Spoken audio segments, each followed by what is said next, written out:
The rancher woke before dawn, the way men on the frontier always did, with danger sitting just beneath their dreams. The fire in the hearth had burned low, leaving the cabin washed in grey shadows, and for a moment he thought he was still half asleep. Then he saw her. She stood quietly near the table, wrapped in one of his spare blankets, her long dark hair loose over her shoulders, eyes alert and steady as if she had been awake for hours. His hand moved toward his rifle by instinct, not in fear but in readiness, yet something in her calm stopped him from lifting it. She did not flinch or reach for a weapon. She simply met his gaze, proud and unafraid. Apache, he realized at once. The beaded patterns on the dress beneath the blanket and the straightness of her stance told him more clearly than words ever could. The door behind her was still barred, the window unbroken. She had not forced her way in. That unsettled him more than if she had. "You are awake," she said softly. Her English slow but careful, shaped by thought rather than habit. "How did you get here?" he asked, his voice low, the morning air cold in his lungs. She turned slightly toward the dying fire. "Because you showed mercy." The memory came back in a rush. The night before, on the lonely trail, he had found a wounded Apache man bleeding into the dirt, left behind by everyone else who had passed. He could have ridden on. Instead, he had given water, torn his own shirt for bandages, and stayed until the man's breathing faded into silence. "He was my brother," she said, and the words carried no anger, only weight. "Before his spirit left, he spoke of you to our chief." The rancher lowered his hand from the rifle. "I didn't do it for a reward." She stepped closer, the blanket slipping slightly as firelight caught her face, strong and beautiful in a way that felt untamed. "Among my people, a life-given kindness must be answered," she replied.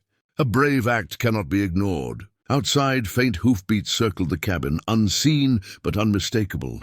Riders waited in the darkness.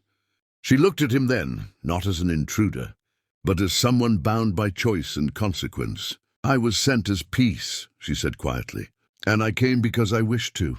The sun climbed higher, spilling pale gold through the small cabin window, and with it came the weight of what the night had changed. The rancher moved carefully, as if sudden motions might shatter the fragile calm between them. He set a kettle over the fire and ground coffee by hand, the familiar sounds steadying his thoughts. The Apache woman watched him from the table, her eyes following each movement, not with suspicion, but with quiet curiosity, as though she were learning the shape of a new world. "You do not fear me," she said at last.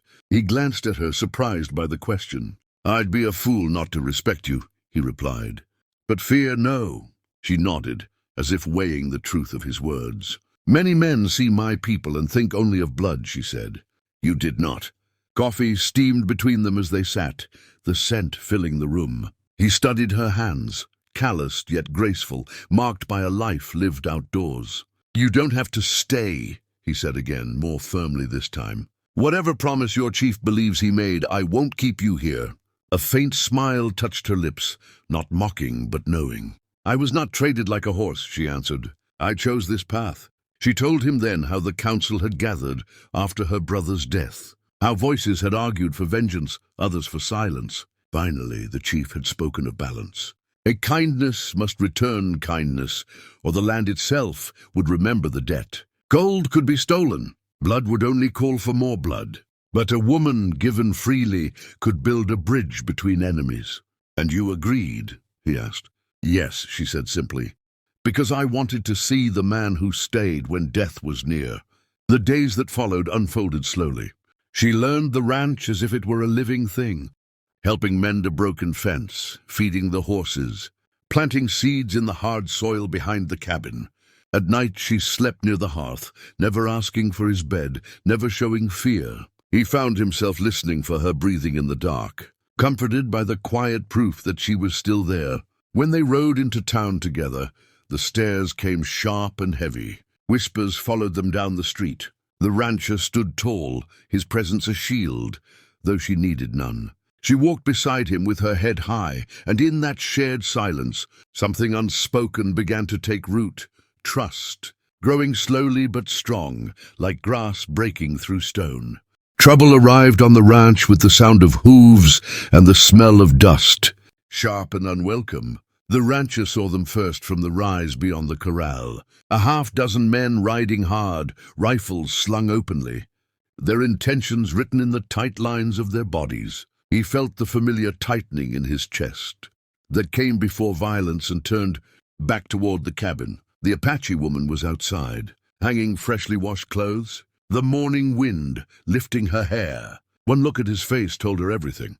"They are not friends," she said calmly. "No," he answered. "They're not." The riders didn't waste time on politeness.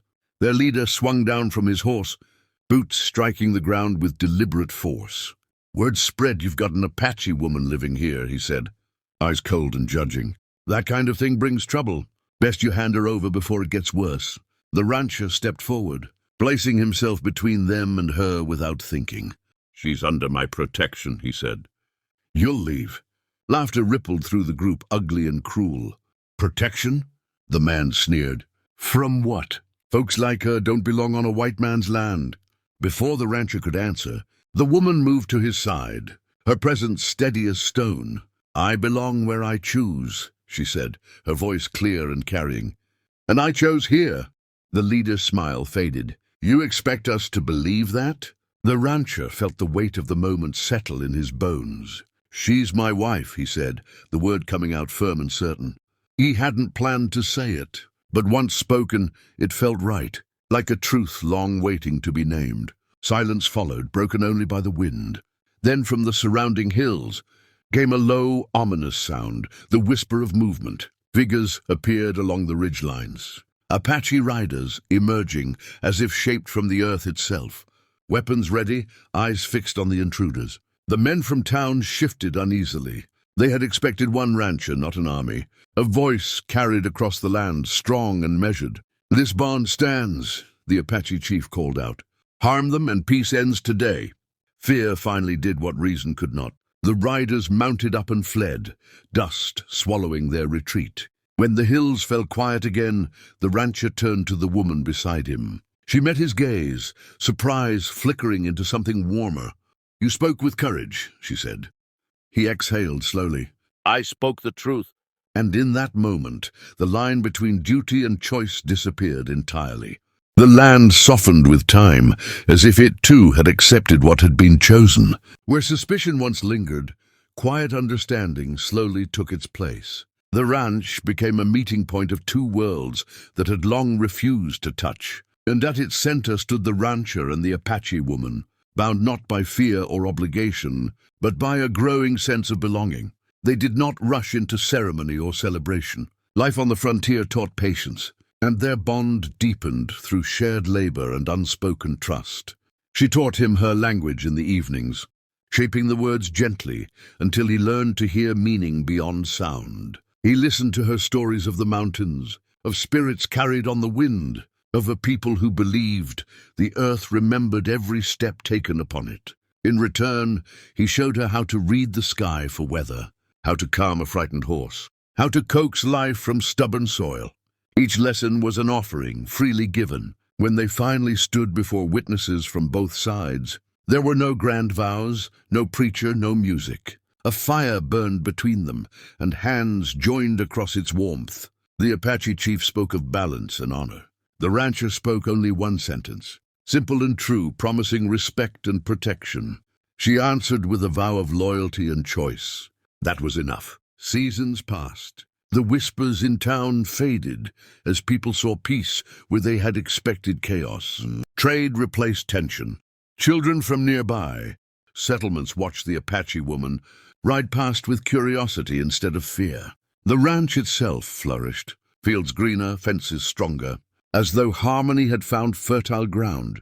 One early morning, the rancher woke before the sun and watched his wife sleep beside the hearth. Her face relaxed in a way he had never seen when she first arrived. He realized then what the true reward had been. Not her beauty, though it was striking. Not protection from enemies, though that came too. It was the chance to become more than what the world had told him he was allowed to be. She stirred and opened her eyes, catching him watching. A small smile curved her lips. "The land is peaceful," she said softly.